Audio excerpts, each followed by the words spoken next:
Story of hope and heartbreak.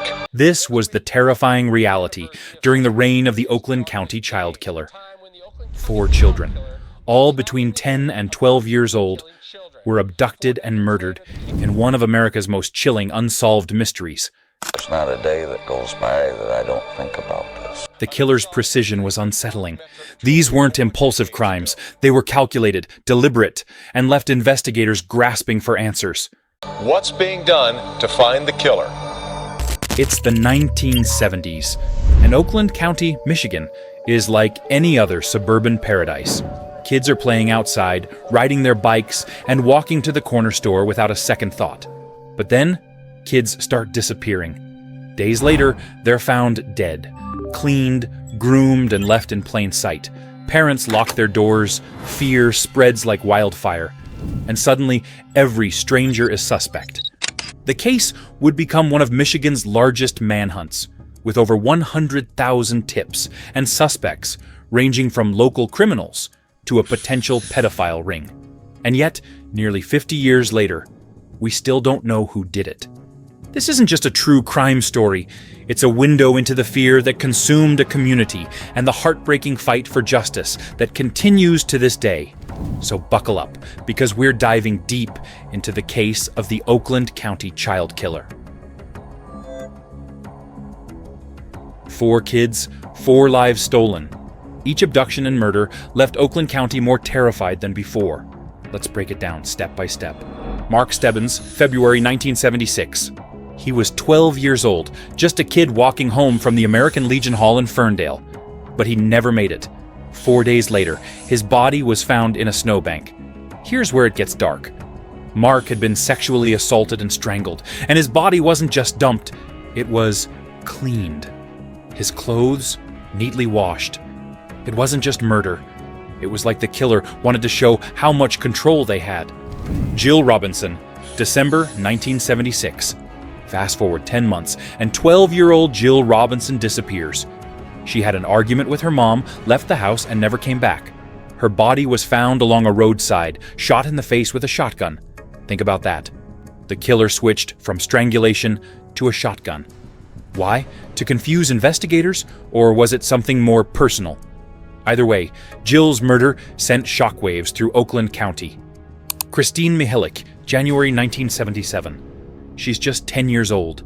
She went to buy a magazine and never came home. 19 agonizing days later, her body is found. Like Mark, she was suffocated, and like the others, she was kept alive for days before being killed. The community was in full panic mode now. Parents weren't letting their kids out of sight. Timothy King, March 1977. He borrowed some money to buy candy at the store and vanished. His parents were on TV, begging for his safe return. For 6 days, everyone hoped. But when his body was found in a ditch, it was another gut punch. Tim had been suffocated, just like Christine. But here's the chilling detail. The killer had fed him his favorite meal, Kentucky Fried Chicken, before killing him. It was like the killer was mocking everyone, saying, "I can do whatever I want." What tied all these cases together? The victims were held captive for days, sexually assaulted, and then killed. Their bodies were left in public, cleaned and dressed. The precision was terrifying. It wasn't chaotic or messy. This was someone who knew exactly what they were doing, someone who thrived on control. At this point, Oakland County was living in fear. The streets emptied, kids were kept inside, and everyone was asking, who's next? With 4 dead kids and a community on edge, law enforcement knew they were dealing with something bigger than a random spree of violence. This wasn't a typical case. This was planned, methodical, and terrifying. To tackle it, authorities launched one of Michigan's largest investigations ever, the Oakland County Child Killer Task Force. Over 300 officers from local and federal agencies were brought in, and the FBI was called to profile the killer. But even with these resources, they faced one major hurdle. The killer was good at covering their tracks. Each crime scene was wiped clean of physical evidence. No fingerprints, no DNA. The bodies were cleaned and dressed, almost as if to mock the detectives. And this was the 1970s, No high-tech forensics or DNA testing. It was like chasing a ghost. The leads. The task force received over 100,000 tips. People called in suspicious neighbors, strange vehicles, and odd behaviors. But sorting through these leads was a nightmare. The sheer volume overwhelmed investigators. And then there was the media. The case was all over the news, which helped raise awareness, but also made things worse. The constant coverage led to false tips, dead ends, and copycat paranoia. Still, investigators used the media to their advantage, releasing sketches and descriptions of suspects to keep the pressure on. Profiling the killer. The FBI's behavioral analysis team built a profile. Male, likely in his 20s or 30s. Highly organized, with knowledge of law enforcement techniques. Someone who thrived on control, both over the kids and the police. Some believed the killer might even have military or police training. Whoever it was, they weren't sloppy. Everything they did was intentional, calculated, and cold. The dead ends. Despite the massive effort, the task force hit wall after wall.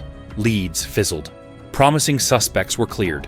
By 1978, just a year after Timothy King's murder, the task force was disbanded. The investigation wasn't dead, but it felt like the killer had slipped through their fingers. And for the families, the silence was unbearable. Suspects and theories. So who was the Oakland County Child Killer? Despite decades of investigation, no one has ever been definitively identified. But that doesn't mean there weren't suspects, some of them deeply disturbing. Christopher Bush, the convicted pedophile. Let's start with Christopher Bush, a wealthy man with a horrifying past. He had multiple convictions for sexually assaulting boys and lived right in the area where the murders happened. Investigators found graphic drawings in his home, sketches eerily similar to the crime scenes. But here's the kicker: Bush was never charged for the murders. Why? The evidence was mostly circumstantial, and not long after Timothy King's death, Bush was found dead in what was ruled a suicide. Many believe he was the killer, but his death raised more questions than answers. Theodore Lamborghini and the pedophile ring theory. Next, there's Theodore Lamborghini. He was part of a pedophile ring operating in Michigan at the time. Some investigators think the murders weren't the work of one person, but a group working together to abduct and kill. This theory gained traction when other members of the ring were questioned. But again, no hard evidence tied them directly to the murders. A lone killer or a conspiracy? Was this the work of a single killer or an organized network? The precision of the crimes suggests a lone, highly meticulous individual, but the involvement of pedophile rings and multiple suspects keeps the conspiracy theory alive. Whoever it was, one thing is clear.